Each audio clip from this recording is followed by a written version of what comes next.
أحفرم ويتا سماياتو ويتا مدر بحرو أبي شميم كيوم نطم زفكرو أحفرم سلام قديد كابرهان زولعكا عدن صلاحتها أحفرم كم سمكا أحفرم لي من أكل باي أحفرم لي أبن حزبي أحفرم بسحم كماميرم أطوار تخمرو نسيلو ومنيرو فطرتم زسارو أحفرم موني تخالي لأختم يحزنو لكت سعرتهم وجو يكدنو محلا نيكت سانتا زحابيو سلكي المفترات سيطان زساسيو عمس مغنتهم لغيتنا ماتو سلام تغتاتلتي سول ميديا زوزلهم وسلامكم يبزع عندك اسكنتس ايرتراو نتور من تايدرس عنداولكم كلاتكم تغتاتلت سول ميديا بتي كي تحللكم سول ميديا متبعت غبرو زلهم دقيمه بلب اندامسكمكو بلايك جمرو خمهاتم سبسكرايب يغوركم سبسكرايب غبرو للومي كمزي ابرست تريو زلهم اول سعيد ابو المنى بمخات بتعني ازيو دس دبل مخا نتخبها لصنحه ملسي مليسلومو نسرعات بلصقنا خا زيدقسي نسرعات بلصقنا زيدقسي قسامه ترشحت كاتاتون اندعدمكو بلايك جمرو باباغالو ويكا ناي ايثيوبيا قداماي منستر دخلو بلو باباغالو خنو بلو يحاش مالت تذكروا نحردا خوينكم عمت انتاي يزبل نيرو تماطاطان ارمجا هنوسدينا اندابله كابتوم نطفات ايرترا كابتوم نطفات ايرترا ليتن معبتن كي تحلل تسرح زنبره هايله ماريام دسالين باباغالو انتاي يزبللو نقيد قد يتنسى ويتش ሀገር ልትፈርስ ነው ወይ ምናምን ይላሉ አይደለ ኦፍ ኮርስ የሚታየው ነገር ወደዛ እንድትሰጊ የሚያደርግ ነው ተላለቅን አይደል ተባላን አሁን በቃ እንልም በቃ ከዚህ በኋላ ደም መፍሰስ የለበትም ሁላችንም አጥፍተናል እውነት ለመናገር እኔ ንጹህ ነኝ የሚል ሰው በዚህ ጊዜ ኢትዮጵያ ውስጥ ምንም ጥፋት ውስጥ አልተሳተፍኩም የሚል በተለይ ፖለቲካ ውስጥ የተሳተፈ ገዢውን ፓርቲ ከፈሰሰው የሰው ልጅ ደም አኳያም ስታይ ዝም ብሎ እስር ቤት ቁጭ ብሎ እንደሚጽፉት አይነት ማለት እስር ቤት ለማለቴ ማረሚያ ቤት ቁጭ ብሎ ዲስኩር መጻፍ ይቻላል ዲስኩር ቀላል ነው በአንድ ሳምንት ጨክነ ቁጭ ካልክ 200 300 400 500 ገጽ ዲስኩር መጻፍ ትችላለህ አጀብና ወሎ የፍቅር ሀገር ከተገኘማ ካችነው ማለት ደፊት ኢትዮጵያን ስታዩ ምን ይታየውታል የሚለውና እርሶንም ይሄን ጥያቄ ይጠይቁት እኔ ሁሉ ጊዜ ለኢትዮጵያ ተስፋ ነው የማየው ብዙ ችግሮች በሚከቡበት ጊዜ ተስፋ የሚያስቆርጡ ነገሮች በሚበዛበት ጊዜ አንዳንድ ጊዜ ጨለምተኝነት ሊታይ ይችል ይሆናል ነገር ግን እኔ እንደዛ አላይም በሁለት ምክንያቶች እንደዛ ማላይበት ምክንያት አንደኛው በጎ ስራ ለመስራት የተዘጋጁ በርከት ያሉ ኢትዮጵያውያን አሉ ብዬ ስለማምን ብዙ ችግሮች ውስጥ ገብተን ብንወጣ ሰክነን ቁጭ ብለን ችግራችንን ለመፍታት እንችላለን ብዬ ነው ካጋጠሙን ችግሮች አኳያ እና ከብዙ አፍሪካ ሀገሮች እንደተጓዘ ሰው ሳይ ሌላ አፍሪካ ሀገር ቢሆን ኖሮ ይሄን ያጠፍቷል ኢትዮጵያ ሪዚሊየንት اوكي حجي ابي احمد تلايخو كم بعد صادقان كم بعد غبر اسرات كالوت تو مخلابات وح خبل زغني حدا خباتهم كا نا هايله ماريام دسالن ليخو ابي احمد كم زي عمتو سمعوا صنعهم نجوار محمد حدا مرح هايمانوت وي كا اني ناي هايمانوت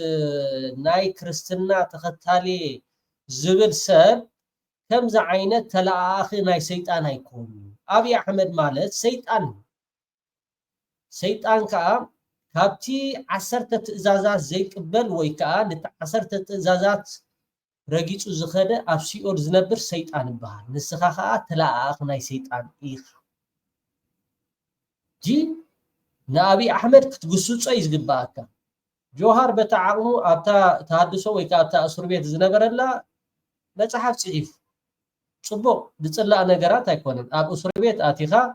ወልፍታት ዘድሊ ነገራት ሕማቅ ነገራት ተማሂርካ ኣይትውጻዳ እምበር ኣብ እስር ቤት ወይ ከዓ ተሃድሶ ኣትዮም እኮ ኣብኡ ዲግሪ ሒዞም ዝወፁ ኢንጂነሪዳት ኮይኖም ዝወፁ ጽቡቅ ኣርኣያ ናይ ሕብረተሰብ ኮይኖም ዝወፁ ኣለዉ ንስኻ ግን ከይሓፈርካ ከይሓነካ ልኡኽ ምዃንካ ንኸተፍልጥ ንጀዋር መሓመድ ከተቋናጽቦ ተራእይኻ ካልእ በቃ ኢትዮጵያ ጽቡቅ ዝሓስቡላ ኣለዉ ሕማቅ ከዓ ዝሓስቡላ ኣለዉ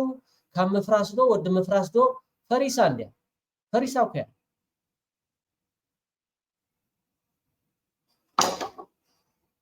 ያንተናት ማለት የመሸከም አቅሟ ትልቅ ነው የመሸከም አቅሟ ትልቅ ነው ብለን እያበላሽን መቀጠል አለብን ማለት አይደለም ነገር ግን ኢትዮጵያ ሬዚሊየንት ማለት የመቋቋም አቅሟ የመሸከም አቅሟ ምክንያቱም ምንድነው የሚለው የተለያዩ ሃይፖቴሲስ ልታስቀምጪ ትችያለሽ ግን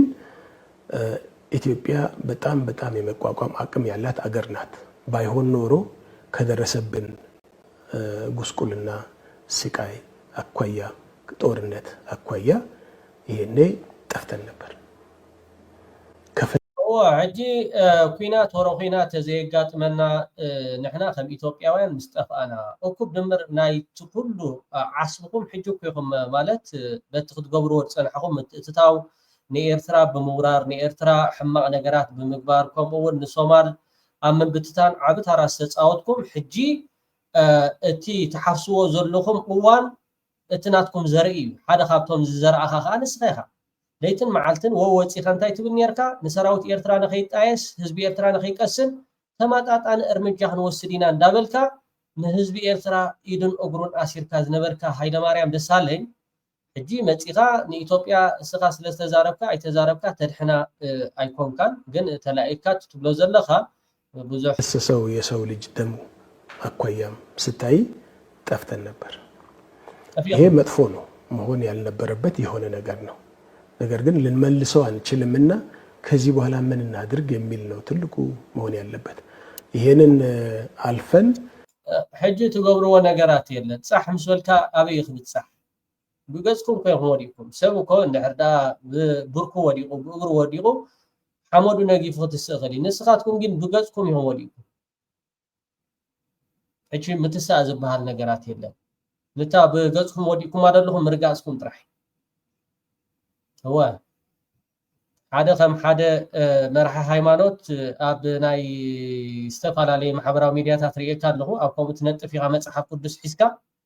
ግን እቲ ስኻ መጽሓፍ ቅዱስ ትሕዞ ናይ በዓል ኣብይ ኣሕመድ ናይ ሰይጣውንቲ ተዘይኮይኑ ናይ ሓደ ጻድቕ ኣይተራኽሱ እቲ መጽሓፍ ቅዱስ ዓገብ ክትብለይ ዝግባእካ ንኣብይ ኣሕመድ ሕጂ ወፂኻ ምዝራብ ዘይኮነስ ጠጠው ክትብል ሓቂ ዝግባእካ አዲስ ምዕራፍ ለማየት የሚያስችል አቅሙ አለን ብዬ ወስዳለሁ ዋናው ነገር ግን ቁጭ እንበልና ሁላችንም አጥፍተናል እውነት ለመናገር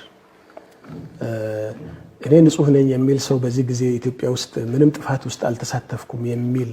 በተለይ ፖለቲካ ውስጥ የተሳተፈ ገዢውን ፓርቲ ይሁን ተቃዋሚ ፓርቲም ይሁን በተለያየ ደረጃ ፖለቲካ የተሳተፈም ይሁን የየራሳችንን ድርሻ ተጫውተናል ብለን አምነን እስከ ገባን ድረስ ተስፋ አላት አገሪቱ ብዬ ነው እኔ የማምነው ኩላትና ተማ ፖለቲካ ዝነበርና አጥፊና ኢና ኣጥፋኹን ዝብል እንድሕር ዳሃልዩ ኮይኑ ጌገኛ እዩ ስለዚ ኩላትና አጥፊና ስለዝኾና ኮፍ ንበል ንላዘብ እዚ ከዓ በቲ ስዕረት ዘጋጥሞ ዘሎ ኣብ ክልል ኣምሓራ ሕጂ ከዓ ዝቐረበ እዋን እውን ሕወሓት ክትስዮም ስለዚ እቲ ዝመጽእ ዘሎ ውሕጅ ኣቀዲሙ ስለ ዝርድኦ ስለ ዘሎ እንታይ ንዑ ንዛተ ኮፍ ንበል ኣብ ጣውላ ድሕር ሰለፋ እንታይ ተረፋ ድቀን ደግሞ ያ ይመጣል ብዬ ተስፋ አድርጋለሁ ሁለተኛው ምክንያቴ ፈጣሪን ስለማመን ነው ኢትዮጵያ ብዙ ሰው እንግዲህ የቃል ኪዳን ምድር ናት ምናምን ሲባል የሚቀልዱ ሰዎች ሊኖሩ ይችላሉ ይሆናል ግን እኔ በጽኑ አምናለሁ ይሄን እኔ የማምነው መጽሐፍ ቅዱስን ነው መጽሐፍ ቅዱስ ውስጥ እስራኤላውያንን እንኳን ለኔ እንደ ኢትዮጵያ ልጆቼ አይደላችሁ ምን ብለው የራሱ የሆኑትን ሰዎች እስራኤላውያንንም ጭምር እግዚአብሔር ዘዳሉ ይኮነን በራያ ስላሴ ዝተፈጥረ ኣብዛ ዓለም ኩሉ ሃይማኖት ዘለዎ ዘይብሉ ኩሉ በዓይን እግዚአብሔር ዘዳልው አይኮነን ናይ እስራኤል አምላኽ ዝበሃል የለ ናይ ኢትዮጵያ አምላኽ ዝበሃል የለ ናይ ባንግላዴሽ ዝበሃል የለ ስለዚ ናይ ዓለም ሓደ ፈጣሪ አምላኽ አሎ ንስኻትኩም እቲ ፍሊ ዘብለኩም ነቲ ተምልኹ አምላኽ ናይ ሓሶት አምላኽ ስለ ተምልኹ እዩ ሓደ መራሒ ሃይማኖት ብዛዕባ መጽሓፍ ቅዱስ አልዒልካ ትዛረብ ኣለኻ ኣነ መጽሓፍ ቅዱስ የዝኣምን ትብል ኣለኻ ኣይትስረቕ ኣይትሓሱ ዝበሃል ነገራት እኮ ካብቲ ትእዛዛት ናይ እግዚአብሔር እዩ من دي زيناتو خمنا زوع دلو تأرات كيلو خباخات حيزو كابتوم زحلو سرعتات كساب زعلة زيا كيف كان أبي أحمد إذ كان أجرخان أكب مسجورة بيت هاي تبعث نهزب أمحرا بدرونات جركا أي تتشف فتقول زقبا كان أبي أحمد نتعبد كلب زل آخر كان أمبر أبزمت إخا حجي ولا حد سمع كون يلن إن إثيوبيا لجوج أدرجونو فتاري كومبيرسي أدرجاتشو ينبرو ሲያስተያያቸው የነበሩ ያ ማለት ምን ማለት ነው እስራኤል ብዙ መከራ አልፏል ግን ከሉበት አሰባስበው አገር አርጓቸዋል አይደለም ከተበተኑበት ተናዶ በተናቸው ግን መልሶ ሰበሰባቸው ለምን ቃል ኪዳን ስላለ እኔ በዛ ቃል ኪዳን አምናለሁ ስለዚህ አንድ ቀን ይሄ ቃል ኪዳን ተግባራዊ ይሆናል ኢትዮጵያ እጆቿን ወደ እግዚአብሔር ትዘረጋለች ተብሎ ተጽፏልና ዋናው ነገር ዘርግተናል አልዘረጋንም እሱ ሌላ ጥያቄ ሆኖ ነገር ግን ይሄ ተስፋ ተሰጥቶናል አይደል አንድ ቀን ይሄ ተስፋ ተግባራዊ ይሆናል እምነታችን ምንም አይነት ይሁን እኔ ብዙ እሱ አሁን በዚህ ደረጃ የሚያከራክር አድርጌ አልወስድም ቁርአንም ውስጥ ሊኖር ይችላል ብዬ አምናለሁ እንዲያውም አትንኩ ነው የተባለው አይደለም ኢትዮጵያ በጎ ሀገር ናት ኢትዮጵያ እስካልነካች ድረስ አትንኳት ተብሎ ኢትዮጵያ ከሳብ ዘይተንከፍኩማ ትንከፍ ሀገር አይኮነትን እዛ ዕብቲ መድኃኒት ዘይወሰደት ከልቢ አይነት ዘላ አባራት ኪሎ ታብ አደላ ናይ ጥንቁልና ዲኻ ብዛዕባ ዲኻ ተዛረብ ዘለኻ መኒ ተንኪፎም ዝፈልጥኒ ኢትዮጵያውያን ሶማላውያን ደም ተንኪፎም ዝፈልጡ ኤርትራውያን ደም ጅቡታውያን ደም መኒ ተንኪፎም ዝፈልጥኒ ኢትዮጵያውያን ንሱዳን ተኸዱ የሸግሮም ንደቡብ ሱዳን ተኸዱ የሸግሮም ንኤርትራውያን ተመፁ የሸግሮም ንሶማል ካ የሸግሮም ስለዚ እዚ ሱኢልካ ቃል ናይ እግዚአብሔር ኣብ ዘይከውን አይተልዑሎ ክቡሪ ባኣኻትኩም ዝለዓል አይኮነን ባኣኻትኩም ዝለዓል አይኮነን ዛስዋይና ኻንሕና ለይትን መዓልትን ምስ ኢትዮጵያውያን ዘማሳስል ነገራት የብልናን ከምዚ ክዳን ተኸዲንካ እሞ ከምዚ ቀዳማይ ሚኒስተር ናይ ኢትዮጵያ ዝነበርካ መራሒ ሃይማኖት ኣብዚ ሕጂ እዋን ትብለሉ ዘለኻ እዋንን ሰዓትን ከምዚ ቃላት ካብ ሓደ ቆልዓ ናይ ኤርትራ ወይ ካብ ሓደ እንስሳ ናይ ኤርትራውን ከምዚ ቃላት ኣይትሰምዕኒ ስለምንታይ ተቆንጢና ስለ ዝዓበና ኢትዮጵያ ተተንከፍካዮ ዝትንከፍ ኣይኮነን ስለዚ ንኢትዮጵያ ኣይትተንክፍዋ ዋ መን እዩ ዝተንከፋ ተተባሃልካ እኮ ዝዝረብ ነገራት የለን ተዓሰምናትና ዲኻ ክትብላ ቁርአንም ቃል ኪዳን እንዳለ እሰማለሁ አውቃለሁ ስለዚህ በየትኛውም እምነት እንኳን ብንመጣ የቃል ኪዳን ምድር ናት ለኔ ኩለን ሀገራት ኩለን ዓለም እግዚአብሔር በሐንተ አይኒ ዝሪኤን ሓደ ጊዜ ከማን ጌጋ ባህላል እስራኤል ሎ ገለና ተባሃልካ ድዛረብ ዘረባታት አሉ ንኹሉ አምላኽ ንሱዑድ ዓረብ ይኹን የኤርትራ ይኹን እስራኤል ይኹን አሜሪካ ይኹን ኢትዮጵያ ይኹን በሐንተ አይኒ ዝሪኤን በሐንተ አይኒ ዝሪኤን ናይ ኢትዮጵያ አምላኽ ተባሂሉ እንድሕርዳ ግን ኩሉኩም ኸዲ ስኻትኩም አጋንንት እንዲሁ አጋንንት እኮ ከም አራት ኪሎ ዘለኹም ኩላትኩም ሰበስልጣን ዘዝመጻኹም አጋንንት ይኹን ናይ ኢትዮጵያ አምላኽ ተንካሎት ከአምላኽ ስለዚህ ይብለንዲ ስለዚህ ክቡራት ተኸታተልቲ ሶል ሚዲያ ሰዓት 6 ፈረቓን ኩላትኩም ተኸታተልቲ ሶል ሚዲያ ኣብ ላይፍ በዝጋጣም ክዕድመኩም ይደሊ መሐመድ ሓውና ክመጪ መሐመድ ሓውና ጽቡቅ ገይሩ በቲ ቅዱስ ቃል ገይሩ ክሳብ እዝኑ ደግፎ ከስምዑ እዩ ሁለተኛው ተስፋዬ ያ ነው ሌላው ሶስተኛው ጉዳይ ደግሞ የሌሎች አገሮችን ታሪክ ወደኋላ ተመልሼ ሳይ እነዛ አገሮች አሁን ታላላቅ አገሮች የሚባሉ አገሮች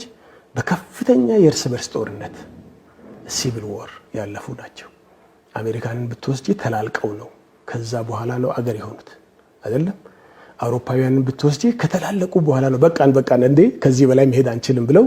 ቆመው ነው ወደ ዲሞክራሲ የተሸጋገሩት።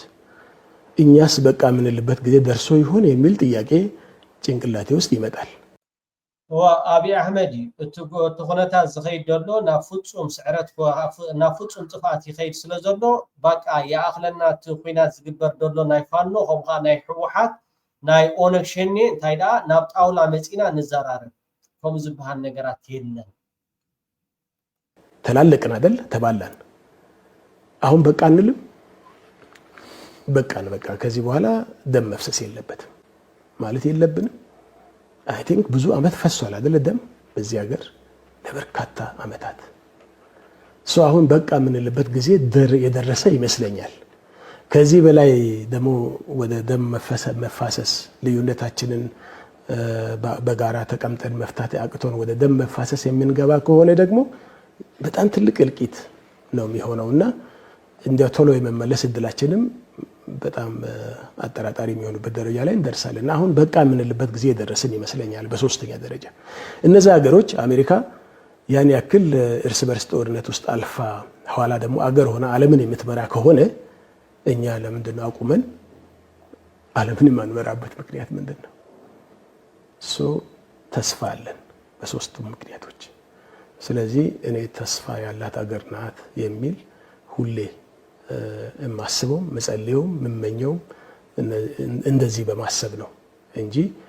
ብዙ ሰው አሁን ከጭንቀት የተነሳ ወይ እቺ ሀገር ልትፈርስ ነው ወይ ምናምን ይላሉ አይደለ? ኦፍ ኮርስ የሚታየው ነገር ወደዛ እንድትሰጊ የሚያደርግ ነው። ያ ትፈርሳላ ጥራህ ደይኮነ ፈሪሳ ወቲ ኩሉ ሰብ ዝብሎ ዘሎስ ኢትዮጵያ ፈሪሳ ዝብል ዘሎ ግን አነ ተስፋ አለኒ ንኸይትፈርስ ፈሪሳ ነኝ። ግን ከስጋት ባሻገር ደግሞ አይቶ ተስፋ ይዞ ወደ ልብ ወደ ቀልብ ተመልሶ ይሄን ሀገር የማዳን ስራ ሁሉም ሰው መስራት አለበት። መልካም እንደው አንድ የመጨረሻ ጥያቄ ፐርሰናል ጥያቄ ልጠይቅዎት ነው ክቡር ጠቅላይ ሚኒስትር። እርስዎ እንግዲህ በጣም ብዙ ኢትዮጵያ ውስጥ ባልተለመደ ሁኔታ ለኢትዮጵያ መፍትሄ ለመሆን ስልጣኑን አስረክበው አሁን ሌላ ስራ ላይ ነው ያሉትና ከወጡ በኋላ ብዙ ሰዎች የእርስዎን እንትን አድንቀዋል። የኢትዮጵያን ፖለቲካ እንዲሁም ደግሞ የእርስዎን የህይወት ጉዞ በመጽሐፍ ሰዎች ማንበብ ይፈልጋሉ ይመስለኛል። ብዙ መሪዎች ይጽፋሉና እንደው እርስዎ የነበሩበትን ሁኔታ በተለይ እርስዎ በጣም ጎበዝ መምህር እንዲሁም ደግሞ አካዳሚሻን እንደነበሩ ብዙ ሲያነሱ ሰምቻለሁና ከዚህ አንፃር እንደው የህይወት ተሞክሮውንና ኢትዮጵያን ሁኔታ ለማሳየት የመጽሐፍ እቅድ አለዎት? እንደው አዲስ ነገር ካለ ቢነግሩ እዚህ ላይ። መጽሐፍ ክትጽሕፍ መደብ ኣለካ ዶ መምህር ኢኻ ነርካ። ስለዚ ካብቶም ብፍቃድካ ስልጣን ዘረከብካ ኢኻ እዩ ዝብሎ ዘሎ እቲ ናይ ሓሶት ታሪክ እንዲ ኮይኑ እቲ ናይ ኢትዮጵያ እዚ ፓፓጋሎ እዩ ነይሩ ከም መእተዊ በል ተባሂሉ ዝብል ነይሩ ዳኣ እምበር ፖዚሽን ዝበሃል ነገራት ኣይነበሮ። ድሕሪ መለስ ዜናዊ ባቃ ንሳቶም ቻርጅ ገብርዎ ፅሒፎም ህቦ ተዛረብሎ بفقادو سلطان قديفو خا يبحال بفقادو يكون سلطانو قديف ورد تباهيلو باقا توريدو مالتي حايل زبحال ويكا عزيزو زدمعو نقرات كمان اي نبرن لذي ازي حاسوت سلطان بعلو قديفو قال زبحال انا خمسون ميديا يسامى معلو نيطرح دي كونس كومو لا يكونن መጽሐፍ ይቻላል መቼ እንዴት የሚለው መመለስ ጠይቃል እንጂ መጽሐፍ ብዙ ከባድ አይደለም። ያው እንደምታውቀው መጽሐፍ ይቻላል። ግን ያማረ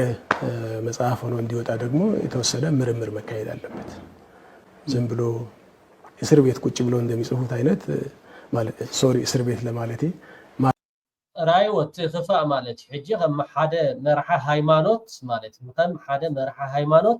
እንታይ ኢሉ ንጆሃር መሐመድ ንኽጸርፍ ኢሉ ኣብ እስር ቤት ወልፍታት ሕማቅ ነገራት ግብረ ሰዶም ቢዩ ሕማቅ አጸያፍ ነገራት ወልፍታት ተወሊፍካ ጥራሕ አይትምጻዳ አንበር ኣብ እስር ቤት ኮንካ ዳ መጽሐፍ ተጽሒፍካ ዳሞ በልሕ ሰብ ጥራሕ እዩ ዝገብሮ። ካብኡ ግን እንታይ እዩ ከመይ ጌርካ ንጆሃር መሐመድ ዳውን ግበሮ በል ተባሂሉ ዝብል ደሎ ኣይገደፎን። እቲ ቅድሚ ሕጂ ከም ፓፓጋሎ ዝጥቀሙሉ ዝነበሩ ሕወሓት ሕጂ እውን ኣብይ ኣሕመድ እውን ይጥቀመሉ ኣሎ። سيت مستير كان ولا حدا مستير زبها لي بكان አረሚያ ቤት ቁጭ ብሎ ዲስኩር መጻፍ ይቻላል እኔ እንደዛ አይነት ጽሁፍ አይደለም እንድጻፍ ምፈልገው እኔ ምፈልገው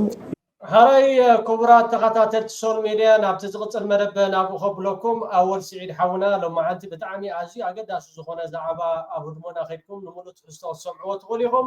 لو مجن نتوم سرعه بلصقنا نقنا يزخونو ازي اقد اسوخونه نقنا نقول نمراي اسك نغيت نسمع ترف إيرتران لؤلاء بحران تجراي اتابع حوحات تمرح زلا تجراي انت تتنكيفا هلو كنتات إثيوبيا بغصبت قيري صغلنا قمتاتنا نقمت حاده لك عب سالستي درونات شعبية بسمايات أديس آباخ عندنا من خلكلن كلته مريت ميكانايزد شعبية نفسيول كم زي كير انتاي وحسنت هالو سلسته اب ኢትዮጵያ ናይ መን ድሮናት ናይ መን ተምዘግዛግ ሚሳይላት 4 ኪሎ ድኹዕ ገብሮ እዝዶን ቆርዕሸል ይግምቶዶ አርባዕተ ኣብ ሰማያት ድሮን ኢማራት ጥራይ ላይሰንስ ዘለውን ዝመስሎ ድሮናት ራሻ ኣብ ሰማያት ኬቭ እንታይ ገረን እሞ ሰማይ አዲስ አበባ ድሮናት ሻዕቢያ ዝኽልክል ሴማፎሮ ኢማራት አሎ ዶ ኾኒ ቆልዓ በሻሻ ከሐልም ካብ ካለ ንሕና ኸስኪ ሕልሙ ንፍታሕ اوكي اول سعيد ابناي زحلف دحره خمزي امبالو بزحات محبراو ميدياتات نطفتي ناي ايثيوبيا سرعات بعلقنا انتايم كله ترايهم قاليوم ناي ايرترا ميسايلات روكيتاتن اديس ابا يبصحني كمون تن 35 زبهالا سو خاب روسيا غزينا قال زبل بوزح ناي منافح مالتي ازي ازي سلدد سنبودم نهزبهم نخدعاسو يلو مالت نهزبهم كدعاسو اير غزينا كم ناي ኤርትራ زعينتو مالتي لو معتقا اول سعيد ሰጥተው መረጃና ትንተና በመስጠት ቀጥለዋል በወታደራዊ ጉዳዮች ላይ መረጃ የሚያቀርበው ዲፌንስ ብሎግ ኢትዮጵያ ከሩሲያ 6 ዘመናዊ ተዋጊ ጀቶችን መግዛቷን ሲዘግብ ኦኬ ከሩሲያ 6 ሱ 35 ኢትዮጵያ ከምድ ገዝአት زبل بعلوم صحافتي بعلوم خمزينا حدا عبي زينا غيركا مغرب ازي اب كوريا دصحاف كوينو حدا ايثيوبياوي دصحفوت صحافي خا صبو غيرنا ينا نفولتو اب زغصل مدب متكل حاونا صبو غير خبرهان لاي سلازي اي غزاتن كمزي غزاتكا اب ساعاتون اب اوانن حبيرنا مالتي ኤርትራ ግን እዘን ኢትዮጵያ ትብለን ዘላ አቀዲማ ገዚአተን ከም ዝነበረት حبريتاتا زوت نيرو ابستفالالي معكنا زيناون ኤርትራ እዘን ነፈርት እዚኣ ከም ዘለዋ ማለት ኢትዮጵያ ግን 29 ተዘይ ኮይኑ 35 ይብላ 27 ተዘይ ኮይኑ 35 ዝባሃል ይብላ እዚ ኸ ዓቢ ሻቅሎ ስለዝፈጠረሎም በቃ ግድን ከምና ኤርትራ ህልውና ክኽእል ኣለዎ ንህዝብና ከነዳዓስ ኣለና ከም ዝገዚእና ገለይልና ናይ ሓሶት ዜና ክሰርሕ ኣለና ብምባል ابزي محبراو ميديا كمستري ودلهم مالتي ايثيوبيا خاب روسيا سبير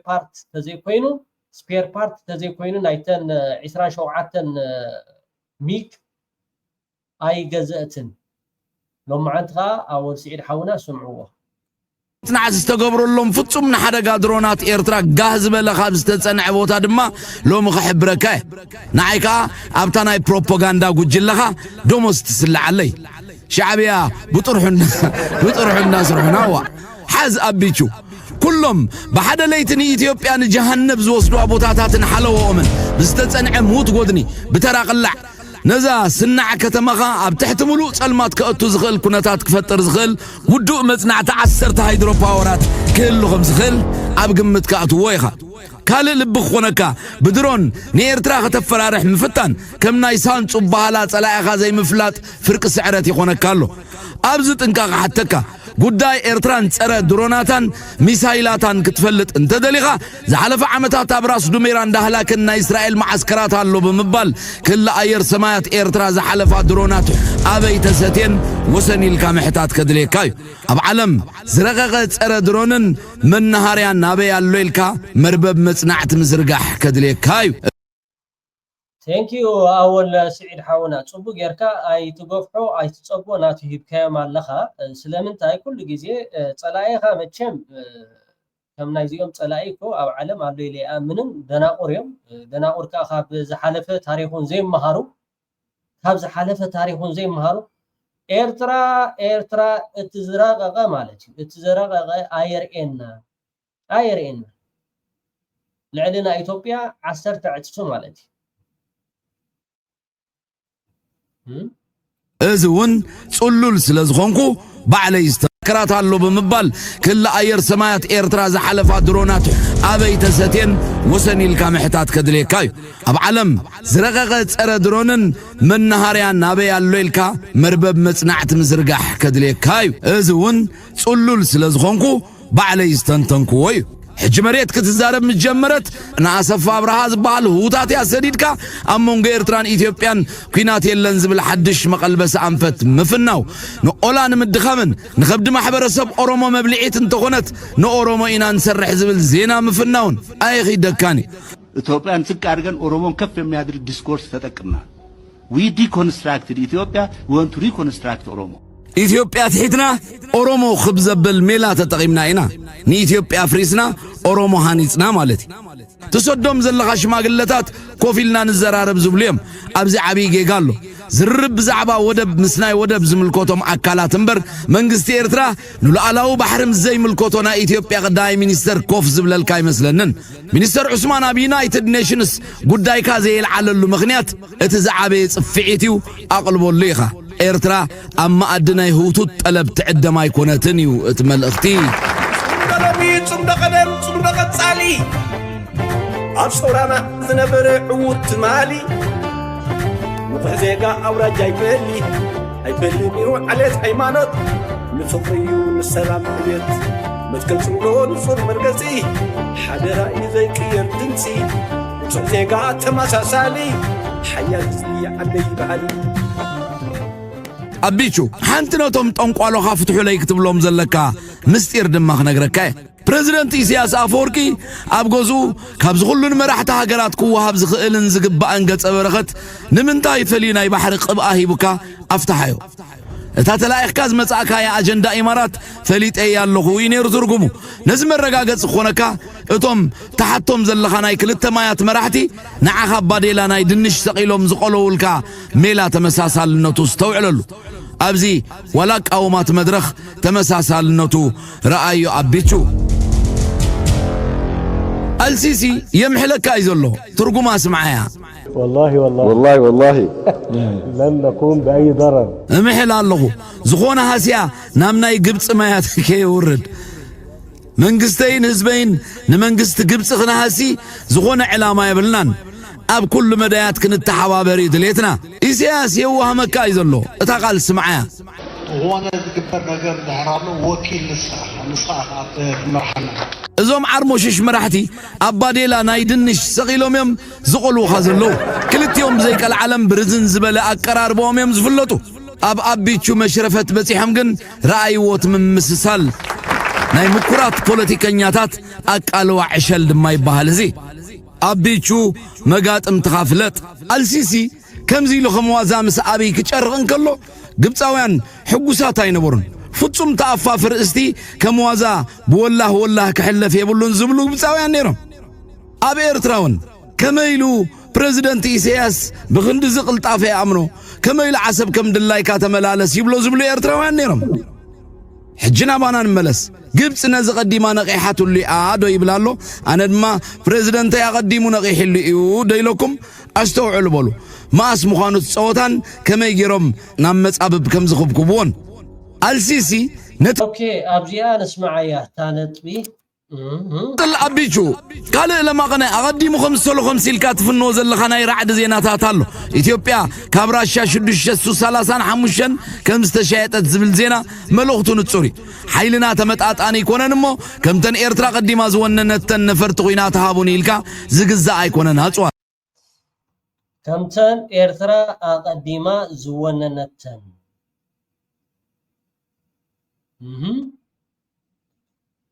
ما زوننتن نفرتقوينا تهابوني الكا زقزا آي كونن هاتوار ناتو عدقلو ناتو مصنعتاو قبابالو ናይ ፕሮፓጋንዳ ማሕውራትካ ንናሓድሕዱ ዝጋጩ ሓበሬታ እንዳፍሰሱ ኣጀንዳኻ ፀሓይ የዝቡጥልካለው ኣቢቹ ተጠሊዑ ኸይዱ ከመይ ቀኒኻ ንዓንዶ ስናነን ዘይጎረፋ ጽሩያት ነፈርቲ ረኣየለ ኢልካ ከም በጊዕ ኮልኮለን ርኢኻ ትገዝኦ ዲ ኮይኑ ኣቢቹ ንኹናትን ንጸላእትኻን ክንዲ ዝኣቕሊልካ ምርኣይ እታ መሕሰቢት መርበባት ስለያኻን ፕሮፓጋንዳኻን ከም ትኹርመይ ዝገብር ርእሰ ቅትለታዊ ዘመተግዶፍ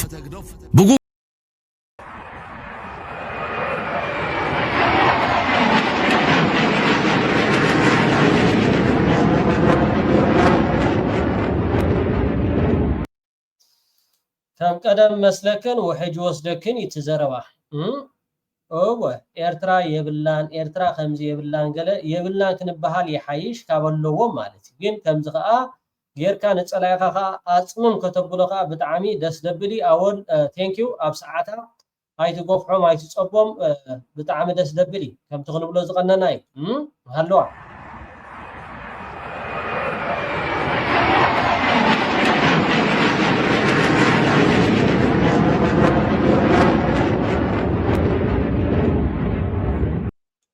ፍኖ ዘለኻናይ ራዕዲ ዜናታት ኣሎ ኢትዮጵያ ካብ ራሻ 635 ከም ዝተሻየጠት ዝብል ዜና መልእኽቱ ንጹሪ ሓይልና ተመጣጣኒ ይኮነን እሞ ከምተን ኤርትራ ቀዲማ ዝወነነተን ነፈርቲ ኹናት ሃቡ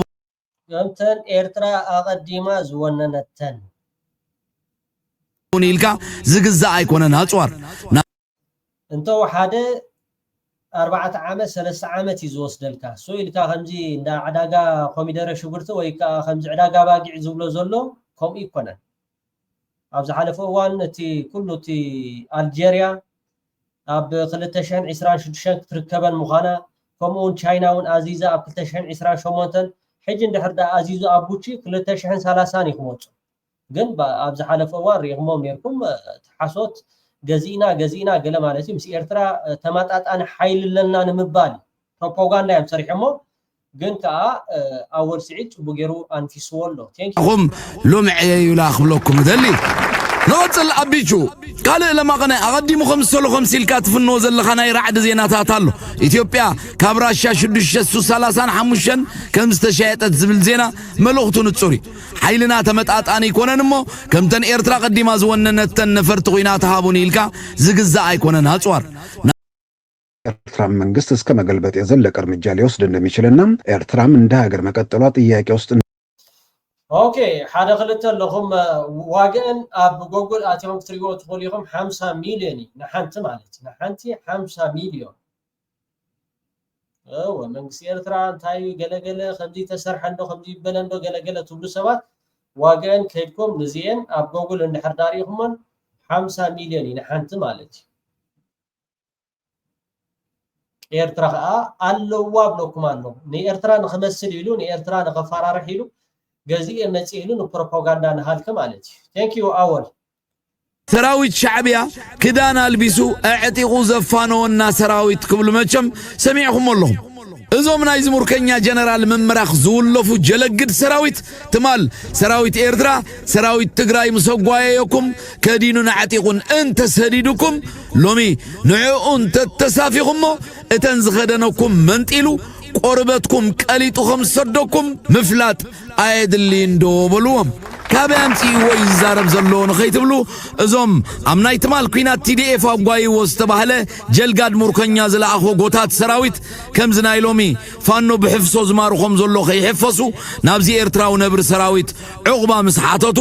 ዝተሰብረ ቢንቶ ብዓጫው ረቂዑ መዋፅኦ ገይሩ እንዳገላገሎም ኣወል ስዒድ ኣብኡ ነይሩ ኢልኩም መልሱሎም እቶም ትፈልጡኒ ኣይክገርመኩምን እዩ ነቶም ዘይትፈልጡኒ ግን እቲ ዝብሎ ካብቲ ዝውዕሎ ከም ዝነቀል ትሕግዘኩም ሌላ ተፈደሉ ወደ 20 ታንክ ሹፌር ሁሉ ይዘን ሄደን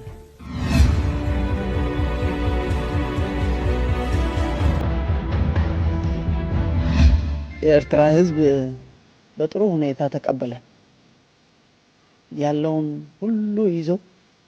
በሬም ፍየልም ተሸክሞ ሴቱም እልልታ በእልልታ አንድ ታንክ ሹፌር አንገቱን ቀና አድርጎ ስማ ጀነራል አለ አቤት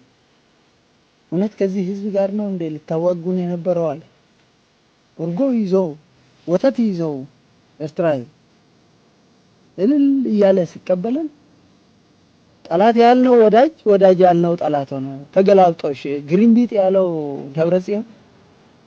እዚህ ላይ ነው የሚሰራው የተገላብጦሽ ሆነ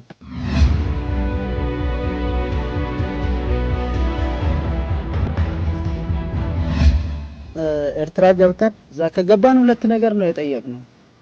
ጥይትና ነዳጅ ብቻ ነው የጠየቅነው ቶሎ መንግስታችን መልስ ሰጠን ጥይትና ነዳጁ ተመለሰልን በሰባተኛው ቀን ሽራሮ የኛን ካምፕ ተቆጣጠርን ያው እሱ ዝም ብለን አይደለም የገባን በመጣንበት መንገድ ያጠቃን እየመታናቸው ስንሄድ መብረቃዊ ፈጣን ክሳራ ቀናሽ ውጊያዎች ነበር ተቱ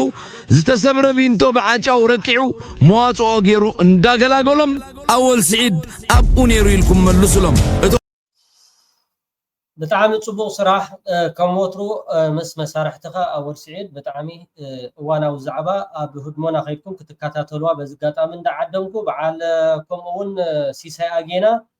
ሞግማክ ነግናክ ተሓሶትካ ለይትን መዓልትን ክትሕሱ ትውዕል ንሕና ኸ ብሓንቲ ቃላት ከም በዓል አወል መጽዮምካ የኽሩስኻ ማለት መቕናይ ንኹሉ ንምርኣይ ከም ዝበሃል በዓል ሃይለ ማርያም ደሳለኝ መጽዮምካ በጀኻትኩም ከይንፈርስ ብሉሎ ፈሪሶም እዮም ንምቕባርኩም ጥራሒና ኩላትና ክንዳሎ ዘለና የቐኒየለይ ክቡራት ተኸታተልቲ ናብ ኩሉ ንኽባጻሕ ሸርበሎ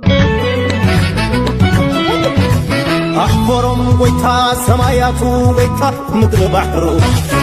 أبي شميم كيوم نطم زفكرو أحفرم سلام أكيد كابرهان زولعكا عدن صلاحتها أحفرم كم سلكا أحفرم لي من أكبر أحفرم لي أبن حزبي أحفرهم بصحهم كماميرهم أطوار تخمروا نسيلوا ومنيروا فطرتهم زسعروا أحفرهم موني تخالي لأختهم يحزنوا لكت سعرتهم وجو يكدنوا المحلى نيكت زانتا زعابيو سلكي عالمو فترت سيطان زساسيو عمس